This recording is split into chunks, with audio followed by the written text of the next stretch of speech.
allowing the amniotic fluid to escape. The instrument then will come into direct contact with the child, and with a pressure of approximately 55 or so millimeters of mercury applied to the end of this instrument as it is attached to a long, thick suction tubing at this end and to the abortion instrumentation, that is the machine, at the other end. The suction tip will begin to tear the child apart. The pieces of the body are torn away one by one until finally all that remains are shards of the body and the head itself. The head will be too large to come through this instrument itself.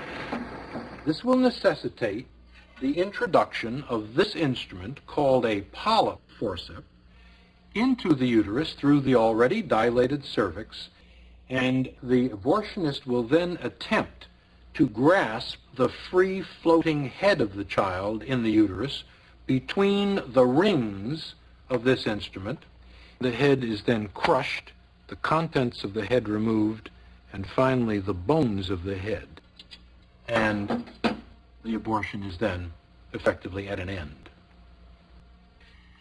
We've seen what the 12-week child appears on the ultrasound screen. And we have also seen the mechanics, the actual steps of a 12-week abortion. Now, for the first time, we're going to see a film made with real-time ultrasound imaging of a 12-week abortion. Bear in mind that this is not an unusual instance, a late abortion. This is one of the 4,000 or so a day done every day in the United States. This film was made at an abortion clinic. The physician who performed the abortion was a young man who was working in 2 different abortion clinics at the time. He had already done close to 10,000 abortions in his young life.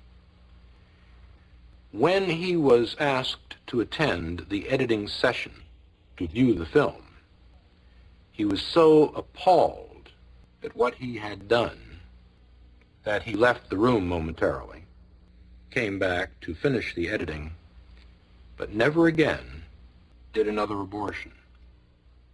The young woman who used the real-time ultrasound camera was a feminist and a strong pro-abortionist, but she too was so moved by what she saw at the editing session that she never again discussed the subject of abortion.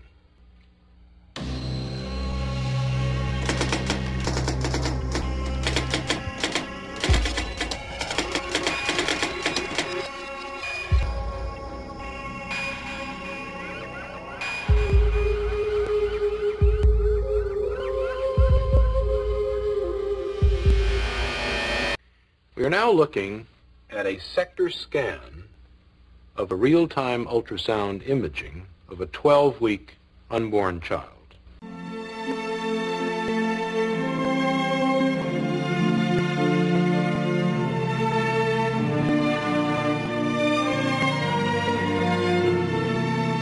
The child is orientated in this direction. You are looking now at the head of the child here, the body of the child here, and this image is the child's hand approaching its mouth.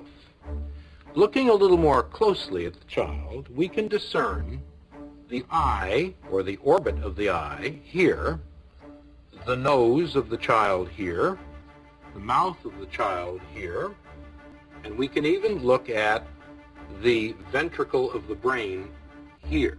This is a fluid-filled space in the brain. We see the body of the child here with the ribs in silhouette and the spine of the child at the back. This rather granular area of tissue at the top of the sector appears to be the placenta, or afterbirth, of the child. And we can begin to see down here the thighs, the lower extremities of the child coming off the body in this manner. Now, let's move to the action. We now see the heart beating here in the child's chest. The heart is beating at a rate of approximately 140 a minute, and we can see the child moving rather serenely in the uterus. One can see it shifting position from time to time. It is still orientated in this manner, and the mouth is receiving the thumb of the child. The child again is moving quietly in its sanctuary. Now, this shadow which we are seeing down at the bottom of the screen is the suction tip. We have colored the suction tip deliberately in order for you to discern it more clearly. But the abortionist has now dilated the cervix and is now inserting this suction tip, which you can see moving back and forth across the screen. You will note that as the suction tip, which is now over here, moves toward the child will rear away from it and undergo much more violent, much more agitated movements. The child is now moving in a much more purposeful manner. Its orientation changes from time to time. It is rearing again here. Now, the suction tip has not actually touched the child, even though the child is extremely agitated and moving in a violent manner. The child has now moved back to the profile view, and the suction tip is flashing once again across the screen. The child's mouth is now open, and we will see that again on the freeze frame in a moment. But this suction tip, which you can see moving violently back and forth on the bottom of the screen, is the lethal instrument which will ultimately tear apart and destroy the child. It is only after the fluid has been broken, the sac has been disrupted, that the tip will actually come against the child. But we can see the tip moving back and forth as the abortionist seeks the child's body. Once again, we see the child's mouth wide open in a silent scream in this particular freeze frame. This is the silent scream of a child threatened imminently with extinction. Now the heart rate has speeded up dramatically, and the child's movements are violent at this point. It does sense aggression in its sanctuary. It is moving away. One can see it moving to the left side of the uterus in an attempt, a pathetic attempt, to escape the inexorable instruments which the abortionist is using to extinguish its life. Now the heart has again perceptibly speeded up. We can time this at approximately 200 beats per minute.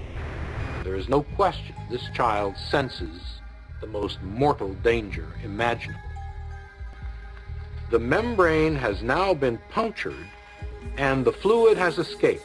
One no longer sees that large reservoir of fluid surrounding the child.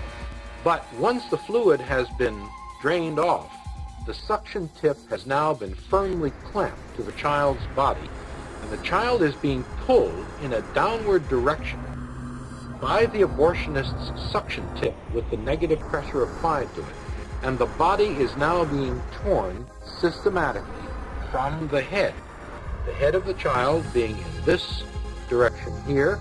I am now outlining the child's head.